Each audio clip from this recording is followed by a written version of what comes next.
Gardeners'World. Well, the winter madness of the weather seems to have gone, and what's left behind is a slightly dazed garden, but nevertheless one that is firmly in spring. And we must get on with our spring jobs. And this is one of my favourite. It's pruning back the pleach limes. And the reason I'm pruning it back, get back to the bare structure of the pleach branches. In this case, it's to create a cube, but I've also got them lining the cottage garden. And by pruning them now, that will invigorate the plant to throw up new stems, which will provide a canopy and also give really good colour next winter. If you look at these branches here, you can see this is Tilia platyphilus rubra. And the rubra refers to these lovely red bark on the stems, and that gives good, strong colour. Although the limes are really important at Longmeadow because we've got quite a lot of them, you can actually apply this pruning to a number of different plants, like willow, like dogwood. But if you prune them back hard now, they will respond by throwing up vigorous new shoots across summer, and then next winter, those shoots will be really decorative. Now we've got lots going on today's programme because not only am I cutting back, but I'm also planting. I've got a tree to plant, which is always a big moment in any garden. This week, Joe is planting up containers to introduce a welcome splash of colour to what can be a monochromatic March.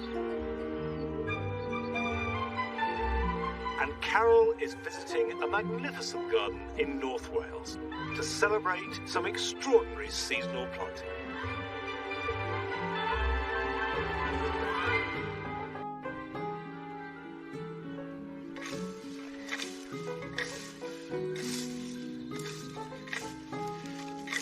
In early December, we had 2 foot of snow in a day, and it was wet, heavy snow, and it lay on all the evergreens, and these poor old grass borders were just smashed flat. Normally, in December and even January, they're the best thing in the garden. Not this. Anyway, it's time to clear them up and clear away all the old growth, ready for the new growth to come through.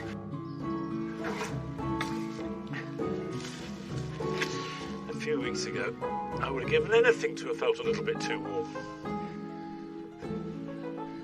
There we go.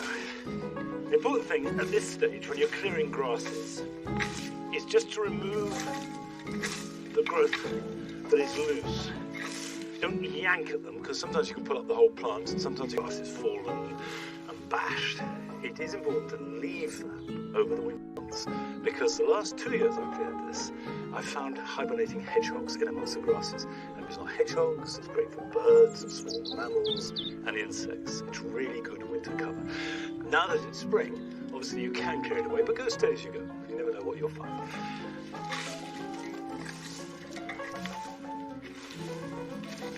Can you see how the new grass is beginning to appear?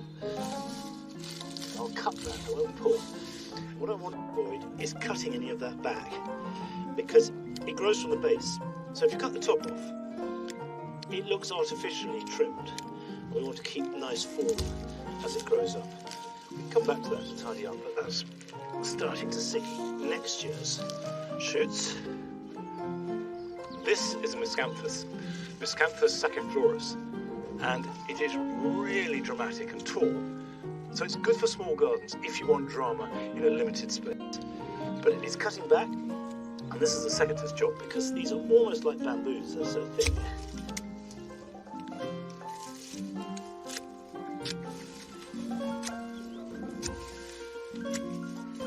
This is actually a good example now I've cleared it. You can see how that the plant is spreading out. The growth is all around the outside, and the middle is empty. And that's how it spreads. It spreads out as a ring. So what I could do is cut that in half and replant the other half. And that will invigorate it. But not now. This is not the time to do it. It's fine for most herbaceous plants. But grasses that are transplanted into cold soil really run a high risk of dying. So wait till you see new fresh growth, which here at Longmeadow will be well into May. And that is the time to move in. You only should cut back deciduous grasses. Now, most grasses are deciduous, so that in itself is not a huge difficult thing, but some really good ones are evergreen. And this is a pheasant grass, and you can see there's plenty of green in there, although quite a lot of brown too. And that's pretty common. Some plants, as they get older, get browner and browner. And the way to deal with these is completely different. Don't cut them back, but using your fingers, and you may want to use gloves for this, just comb through them like that, pulling out any dead material that wants to come. And the living green will stay put. And you just comb them out. It's a bit like brushing Nigel.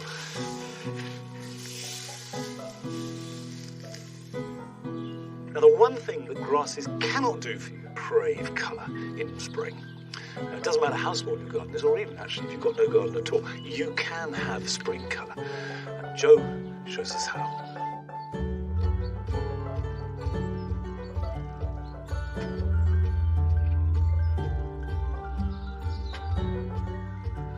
March is such an unpredictable month, and as gardeners we are desperate for spring to, well, spring. And apart from a few evergreen shrubs, the garden is dominated by bare soil and twigs. So what it really needs is a shot of colour to help segue the garden from winter into spring, proper chick seasons a little bit. And all you need is a pot and some creative planting.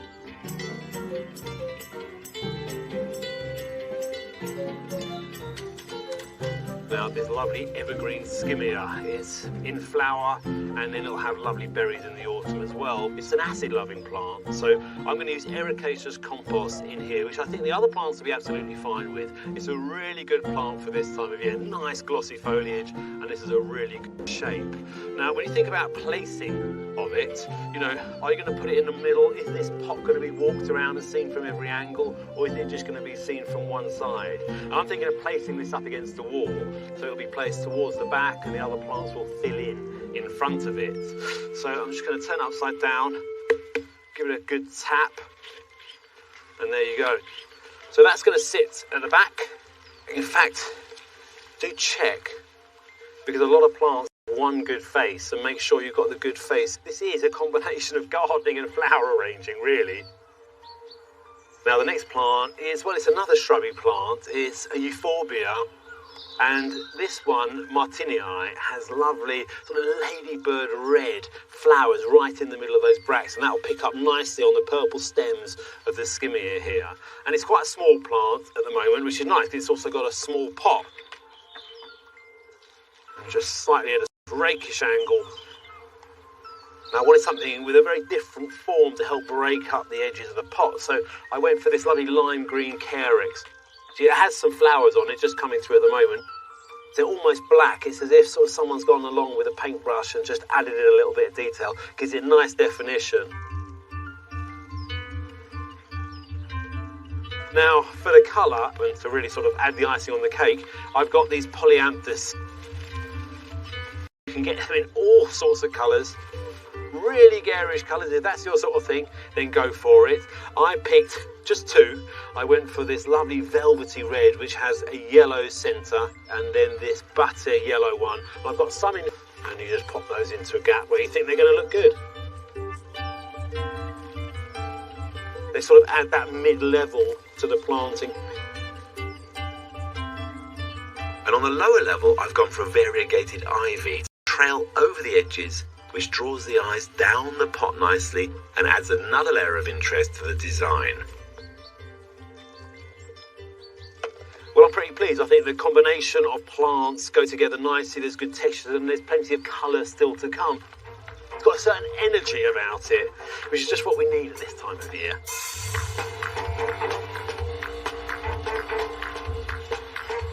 If you want to go for a completely different colour scheme, obviously choose what you want, but this is a cooler palette, but in a way it's the same approach in that I've gone for an evergreen shrub as a fulcrum to this design.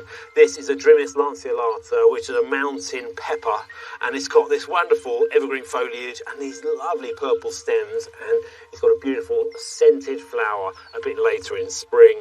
I've got a grass which is nice and feathery on one side. This is a nice simple green carex, and then the shots of colour in front come from this lovely primula with these rounded flowers, lovely deep purple, and with a dusting of snow, yes, Doesn't it look pretty? Honestly, it's perfect. I said right at the beginning, unpredictable March. You saw it right here. But it doesn't mean that you can't get some colour in your garden with your pots. Right, you're coming with me.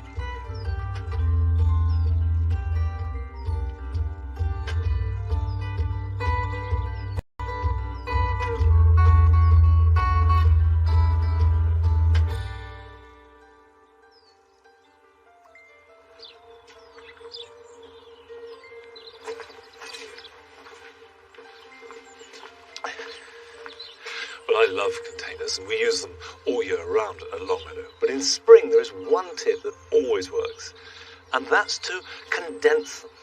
Get all your pots and put them into one place. If you spread them out around the garden, they do tend to get lost in the brownness of March.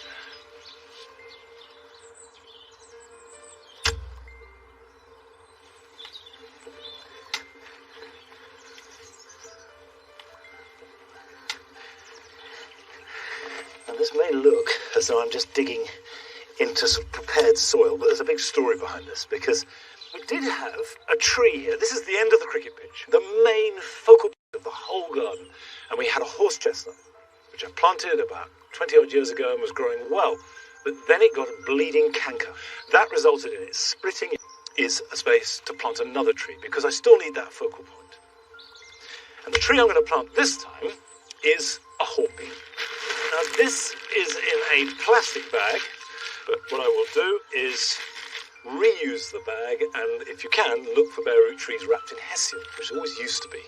However, the tree itself is fine, and bare root trees are those that don't come in a pot. They haven't lived in a pot at all. This was in a field until a couple of days ago. Now the advantage of bare root is that they are cheaper, and you tend to have a much wider choice to choose from. Now this is a hornbeam called Franz Fontaine. The critical thing is not to let them dry out. I don't know if you can see these little fibrous roots here. These are the feeding roots. The big ones, like this, don't matter so much at all. But if you let these dry out, they can die. So I'm going to put this on there. And actually, that's pretty much perfect height. You notice I haven't added any compost to the bottom of the hole. I don't want the roots to stay in this hole. I want them to grow out of it into the soil. And also, I want this point here to be slightly higher than the surface. Never plant in a saucer, because trees are more likely to drown than they are to suffer from drought. However, I will add a little mycorrhizal fungi, which just gives it a start. The fungi lives off the sugars from the tree, and the tree has much better access to the nutrients in the soil. There are two reasons really why I've chosen this hornbeam. One, because it's hornbeam, it's going to be very happy in clay. It will relate to the hornbeam hedges, and that will work well. And two, because it's a fastigiate type. And I looked up fastigiate because I knew it was an upright tree, but I didn't know the source of the word. And actually, it comes from a description of like a gable. A tree that grows to a point like the gable end of a house. That's a 17th century word. And it makes sense when you think about it, although generally it just means an upright growing tree. And in a large garden, they make a good feature, but they are really good for a small garden. A real proper, fully grown tree that doesn't take up too much space. A tree this size needs supporting for about 3 years. But if you're planting a tree that is 5 feet or less, it is better not to stake it, as it will establish secure roots more quickly. If you are using a stake, set it at 45 degrees to the tree, directed into the prevailing wind, which in this case is from the west, blowing straight down the cricket pitch. And then tie it with a tree tie, making sure that the stake and the tree can't rub. Done that, give it a really good soak, and then it's time to mulch, which is ideal. But it doesn't matter what you use so much as you use something that is thick, because the idea is not to feed the soil particularly, but to suppress competitive weeds and grass and to keep the moisture in. Now this gives me instant structure, and that's exciting. But of course, like the rest of the garden, I can't wait until the leaves start to appear, and then it really will look good. Now, most of our gardens improve dramatically as spring progresses. But Carol has been to North Wales to visit one of the country's great gardens that looks good all the year round.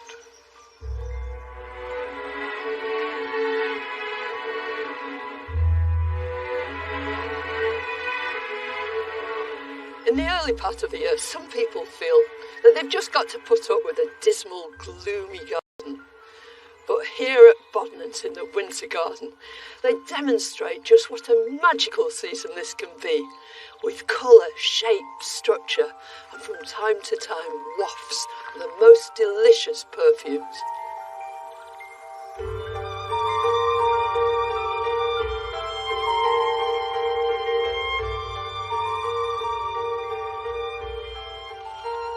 Although this is a big garden, there are lots of small cameos, beautiful sorts of associations, which are very appropriate in a much smaller space. Take this very simple combination of two plants. For a start, there's these big uprights of the Pinus mugo. This is winter gold. The clue's in its name. It's at its best during this season, and it's rising up from this carpet of white heather. This is Erica carnea springwood white. It opens all its flowers right the way through the winter and is an incredibly important source of pollen and nectar to any visiting insects. It's simple, but it's beautiful and very, very easy to maintain.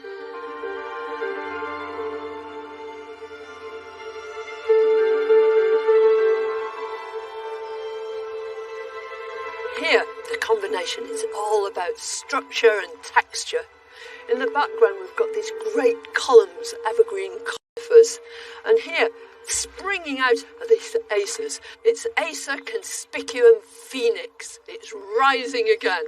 And at my feet, the most glorious repetition of colour, from hellebores right through to this little leucotho. It's called curly red. And then onto the big, plain, straightforward leaves of Begonia, Helen Dillon. Absolute fabulous combination, and something you could take any part of and do yourself.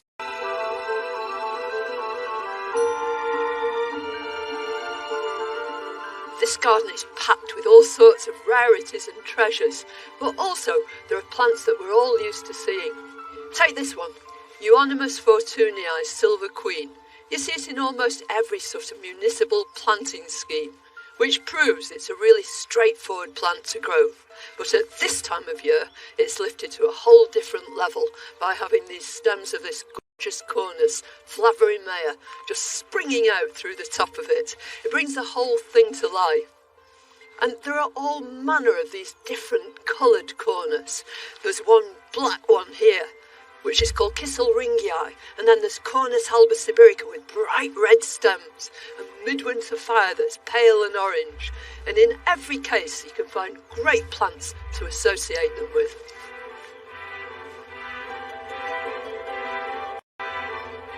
Scent is one of the most alluring qualities of the winter garden.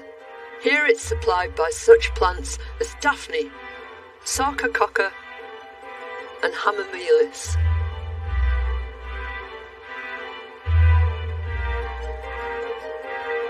But within the rest of the 80 acres, there are so many wonderful things, including some beautiful standalone specimens. Like this beautiful Arbutus andrachnoides. It's a delight, and its peeling bark has been rubbed by countless hands, so it's developed this fine polish. It's truly sculptural. And on the walls around about are all sorts of painterly touches. Ribes laurifolium has to be one of the most beautiful things you could ever meet in the middle of winter. It's totally exquisite.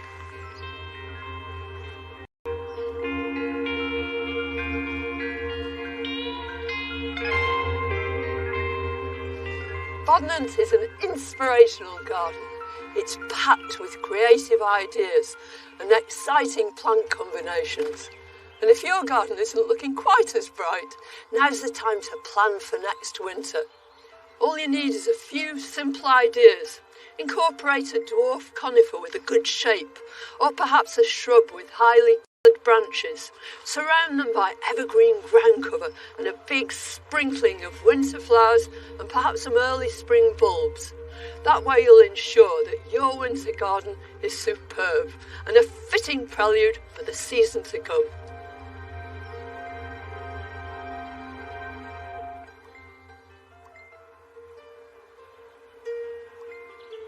One of the measures of a garden is how good it looks in winter. And it certainly looks good. I actually haven't been for about 10 years or more. And it's high time I made a return visit. I last went in late spring. It was glorious. But having seen that, any time of year is going to be good. And these crocus have done me really well this winter. It's Crocus Siberiae tricolour. And they flowered bravely through the ice and the snow and the wind and the rain. And I'll certainly be planting more of them for next winter. Now this year, we're very keen to get out and help you out in your garden as best we can. And the best way to contact us is via our Facebook page. So if you go to our Facebook page and present us with a gardening problem that you think we could help with, we may well come out and see you.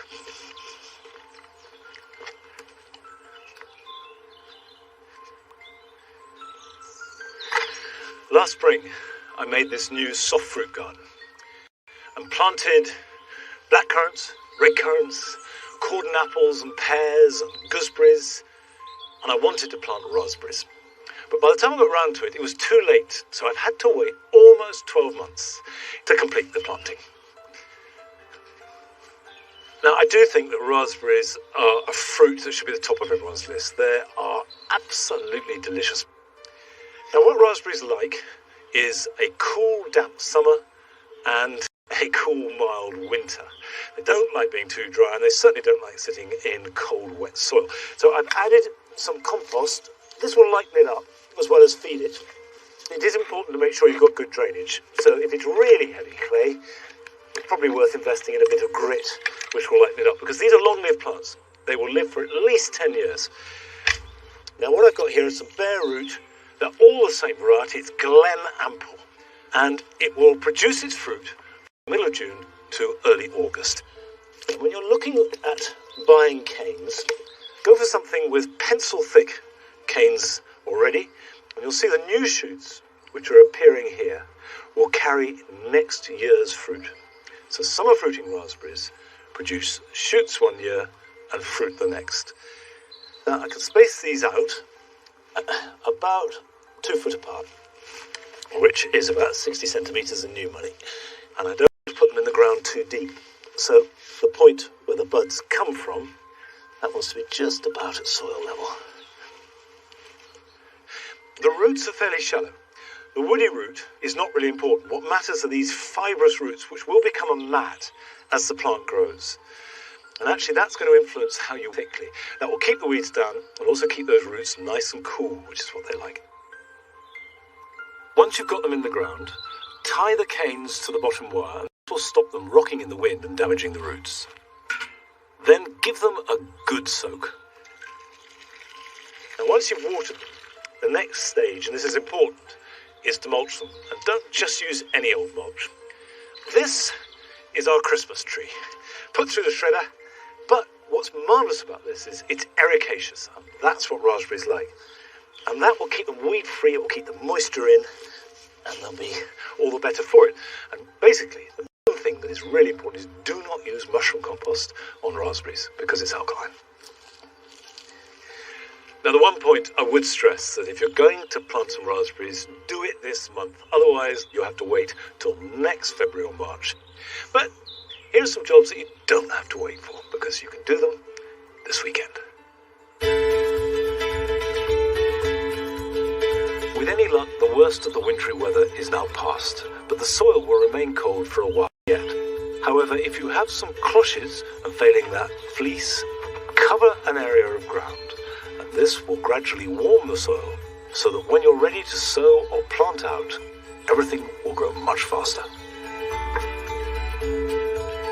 Buddleias produce their flowers on new shoots, and this means that now they can be pruned hard, right down to the bottom bud if you choose. This will stimulate fresh growth with a good crop of flowers later in the summer. If you want to grow sweet peas from seed, this is something you must get on with now to give the plants a chance to develop. I'm using cardboard tubes filled with a coir-based compost and putting 2 seeds per tube. Put them somewhere warm to germinate, keep them watered, and then gradually harden them off before planting them out round about the beginning of May.